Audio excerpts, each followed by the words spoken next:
Hey, les médias nous diffament et les GAFAM nous censurent. Mais l'atelier du dimanche reprend quand même du service aujourd'hui après 3 semaines de pause forcée. Déjà que je subissais depuis de nombreux mois l'insidieux shadowban de YouTube et de Facebook, vu que leurs géniaux algorithmes avaient décidé de ne plus montrer mes publications à la vaste majorité de mes abonnés, il y a 2 semaines YouTube m'a carrément censuré avec l'impossibilité de publier ou même de streamer en live. Et c'était dû à la vidéo de la réunion publique numéro 6 du Conseil scientifique indépendant qui a du coup été supprimée de ma chaîne, ainsi que de celle de 3 autres youtubeurs pour le coup, mais que vous retrouverez sur ma chaîne crowdbunker.com. Facebook me censure aussi depuis hier, samedi, pour 24 heures, et je sais pas si la censure sera levée à temps pour cet atelier. Et ben ma question GAFAM est la suivante: pourquoi censurer par la suppression et l'interdiction de poster ce qui semble pourtant être des bêtises, n'est-ce pas? Alors, est-ce que ce serait pas suffisant pour les GAFAM de juste pas montrer une publication grâce à vos puissants algorithmes ultra intelligents? Et puis, c'est pas tout, parce que les médias traditionnels aussi me diffament. Aucun journal n'avait jamais daigné parler de moi, ni ce que j'avais à raconter, que le système de la monnaie dette est esclavagisme, qu'il y a un système de santé qui veut dire n'importe quoi, où on n'est plus responsable de rien, c'est des ordinateurs et des médecins qui sont formés par l'intelligence artificielle qui décide pour nous, que les décrets sont illégaux, que les tests PCR sont frauduleux, etc., etc. Plein de propos qui pouvaient juger complotistes, et donc inintéressants pour des médias qui, disons, disent des choses intéressantes.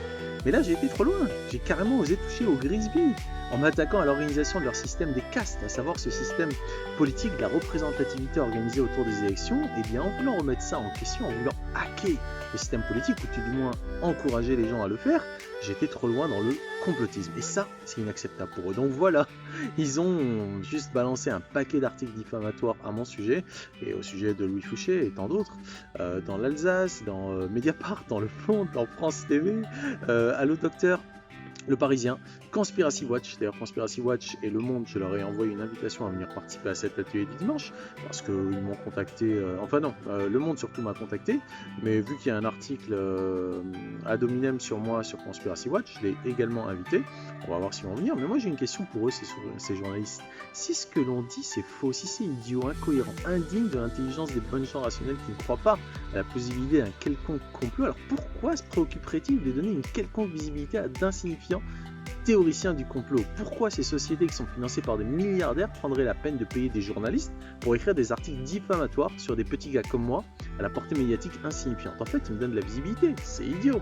Eh ben non, parce que peut-être que ce qu'on dit, c'est vrai, car contrairement à ce que semble vouloir faire croire la caste politico-médiatique qui se maintient encore au pouvoir, en tout cas qui réussit pour l'instant, c'est pas dénué à un être humain de réflexion, de capacité de réflexion et de capacité d'analyse. On n'est pas dénué de ça. Donc peut-être que s'ils ne veulent pas que nos propos arrivent dans la version non diffamée et non calomniée, c'est tout simplement parce qu'ils ont peur. Et ça fait déjà un certain temps, je dirais que la vaste majorité d'entre nous s'est aperçu que les décisions qui sont prises par cet exécutif sont complètement déconnectées des faits scientifiques ou sociétaux, et donc ce qui est relayé par leur caisse de résonance que sont les médias. Tous les principes constitutionnels, tous les textes des conventions internationales ont été bafoués par ces décrets liberticides empêchant d'aller, de venir, de respirer normalement, en nous rendant victimes d'un régime à marche forcée qu'on pourrait qualifier de scientocratie, avec leurs chiens de garde que sont les médias. Et donc, par opposition à cette caste gouvernante de la scientocratie, il y a nous, les petits insignifiants complotistes que la caste censure et diffame pour bien se garder les faveurs de ce bon peuple français, dont s'efforce de maintenir dans l'ignorance la plus crasse et le rejet de la pensée critique. Donc dans cet atelier du dimanche 6 juin 2021, on va parler des médias, des alternatives à leur pouvoir et d'actions concrètes pour créer des résonances en dehors de leur giron. Car le quatrième pouvoir, c'est pas les médias, c'est l'attention qu'on accorde aux médias. Et sur ce, je vous souhaite un petit Miyato, poulotte, Miyato, tu leur dis bonne année? Oh là, t'es crevé toi.